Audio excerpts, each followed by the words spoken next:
కొద్ది రోజులుగా అమెరికా ఆర్థిక వ్యవస్థ తీవ్ర సంక్షోభం వైపు అడుగులు వేస్తుందా అంటే అవుననే సమాధానం వినిపిస్తుంది. కొన్ని నెలలుగా అమెరికా పరిస్థితి ఏం బాలేదు. పైకి అగ్రరాజ్యమని గొప్పలు చెప్పుకుంటున్నా డబ్బులు లేక నానా అవస్థలు పడుతుంది యుఎస్. ఇలాంటి టైంలో తనను ఎన్నుకుంటే మొత్తం అంతా మార్చేస్తా అన్నారు ట్రంప్. దీంతో అమెరికన్లు కూడా ఆయనను నమ్మి అధ్యక్షుడిగా ఎన్నుకున్నారు.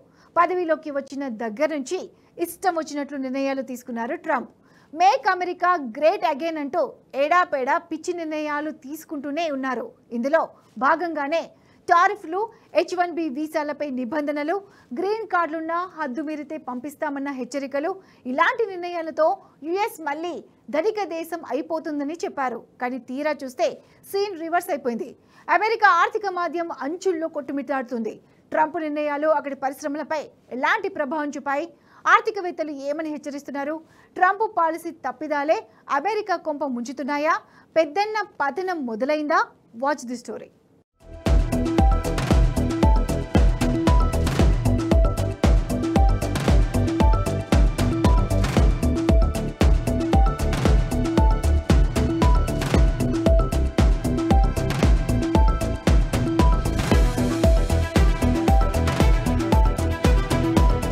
అమెరికా ఆర్థిక వ్యవస్థ తీవ్ర సంక్షోభం వైపు అడుగులు వేస్తోందా అంటే అవుననే సమాధానం వినిపిస్తోంది. అమెరికా అధ్యక్షుడు డొనాల్డ్ ట్రంప్ పదవీ బాధ్యతలు చేపట్టినప్పటి నుంచి ఆర్థిక సంక్షోభం ప్రారంభమైందని పలు రేటింగ్ ఏజెన్సీలు కూడా అంచనా వేశాయి. బాస్ ట్రంప్ అనుకున్నది ఏమీ జరగలేదు సరికదా, పైగా మరిన్ని కష్టాలను కొని తెచ్చింది. టారిఫ్లతో విపరీతమైన మనీ వచ్చేస్తుంది, అమెరికా రిచ్ అయిపోతుంది అనుకున్నారు. కానీ సుంకాల పెంపుతో అమెరికా పీకల్లోతు ఆర్థిక కష్టాల్లో కూరుకుపోయింది. ఆర్థిక మాంద్యం అంచుల్లో కొట్టుమిట్టాడుతోంది. ఇప్పటికే ఈ విషయమై చాలా మంది హెచ్చరించారు. ట్రంప్ టారిఫ్ అమలు ఓ చెత్త నిర్ణయమని తిట్టిపోశారు. వాటి కారణంగా యుఎస్ మరింత ఆర్థిక మాంద్యంలో కూరుకుపోతోందని చెబుతున్నారు.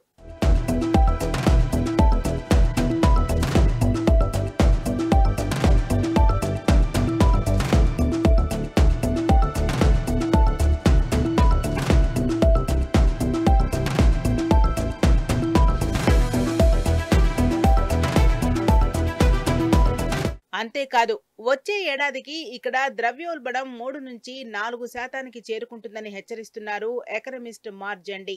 నిత్యావసర వస్తువుల ధరలు భారీగా పెరుగుతాయని చెబుతున్నారు. టారిఫ్ల పెంపుతో అమెరికన్ కంపెనీలు తీవ్రంగా నష్టపోతున్నాయని అంటున్నారు. కెనడా, మెక్సికో, చైనా, భారత్ లాంటి దేశాల మీద అదనపు సుంకాలతో విరుచుకపడ్డారు ట్రంప్. దీంతో అక్కడి నుంచి యుఎస్ కి దిగుమతయ్యే వస్తువుల సంఖ్య తగ్గిపోయింది. ఒకవేళ వచ్చినా అధిక సుంకాలు చెల్లించాల్సి రావడంతో రేట్లను విపరీతంగా పెంచేశారు.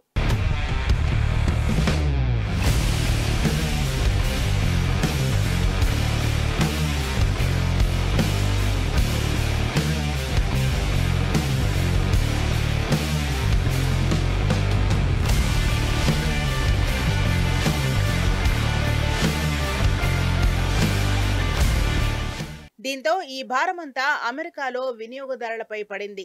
చౌక వస్తువులకు మారుపేరైన వాల్మార్ట్, టార్గెట్ లాంటి వాటిల్లో కూడా ధరల పెరుగుదల కనిపించింది. చాలా కంపెనీలు ఉత్పత్తులను పంపొద్దని చెబుతున్నాయి. దీని కారణంగా నిత్యావసర వస్తువుల ధరలకు కూడా రెక్కలొచ్చాయి.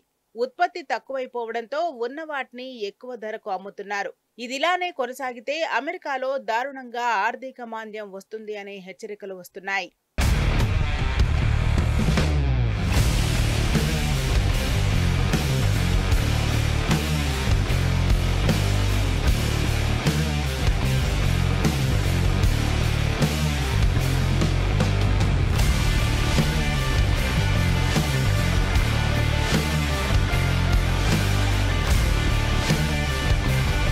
ట్రంప్ చేస్తున్న తప్పిదాలతో, ముఖ్యంగా పాలసీ తప్పిదాలే కొంపలు ముంచుతున్నాయని నిపుణులు గగ్గోలు పెడుతున్నారు.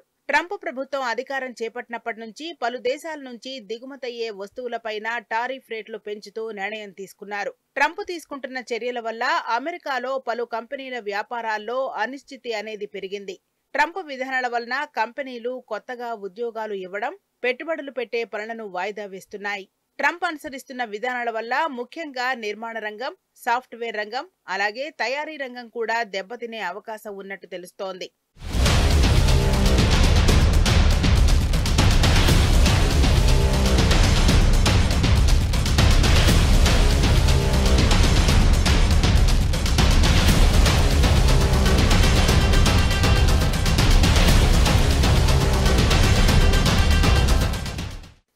ప్రత్యేకంగా ఈ ఆర్థిక మాంద్యం ప్రభావం వ్యవసాయం, తయారీ, నిర్మాణ రంగాల్లో స్పష్టంగా తెలుస్తోంది. ఈ రంగాలు ప్రత్యేకంగా గ్రామీణ, పారిశ్రామిక ప్రాంతాలలో తీవ్రంగా ప్రభావితమవుతున్నాయి. ట్రంప్ పాలనలో తాజా సుంకాలు విధించడం, అలాగే ఇతర దేశాల ప్రతిస్పందన చర్యలు ఈ రంగాలపై మరింత పతనానికి కారణమవుతున్నాయని నిపుణులు చెబుతున్నారు.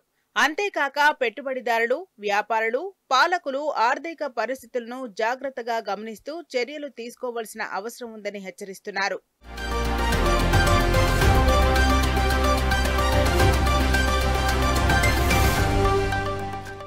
అంతేకాకుండా మాట వినని దేశాలపై పన్నులతో విరుచుకుపడుతున్నాడు.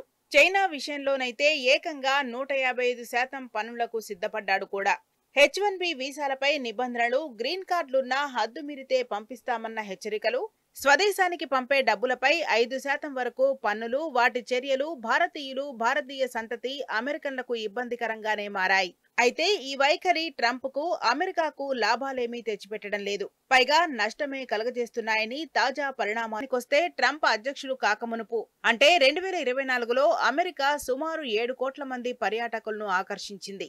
రవాణా, షాపింగ్, ఆహార పానీయాల వంటి వాటికి వీరు ఖర్చు పెట్టిన మొత్తం ఏకాఏకి $155 బిలియన్.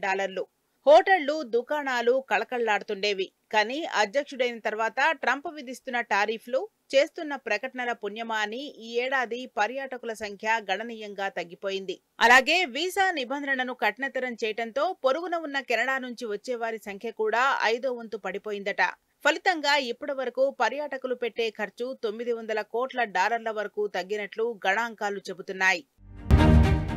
అమెరికాలో వ్యాపార విస్తరణకు ప్రయత్నిస్తున్న చాలా కంపెనీలు ఇప్పుడు పునరాలోచనలో పడ్డాయి. టారిఫ్ల బెడద ఒక పక్కన, ఆర్థిక అసందిగ్ధత ఇంకో పక్కన వెంటాడుతుండటంతో ఈ కంపెనీలు తమ ప్రణాళికలను సవరించుకుంటున్నాయి.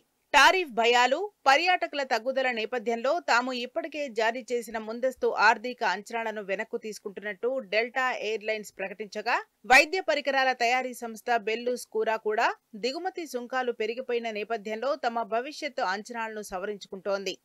ఇప్పటికే అమెరికాకు వెళ్లే భారతీయుల సంఖ్య ఈ ఏడాది గణనీయంగా తగ్గింది. 2024 మొదటి 8 నెలల్లో పోలిస్తే 2025లో ఆగస్టు వరకు అమెరికా వెళ్లిన వారి సంఖ్య 4.3% తగ్గింది. ప్రత్యేకించి ఆగస్టులో ఇది ఏకంగా 14.8% తగ్గింది.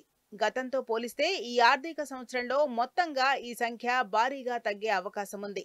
అమెరికా అంతర్జాతీయ వాణిజ్య విభాగం గణాంకాల ప్రకారం ఈ ఏడాది మొదటి 8 నెలల్లో విద్యార్థి వీసాలపై అమెరికా వెళ్లిన భారతీయులు 1,77,435 మంది.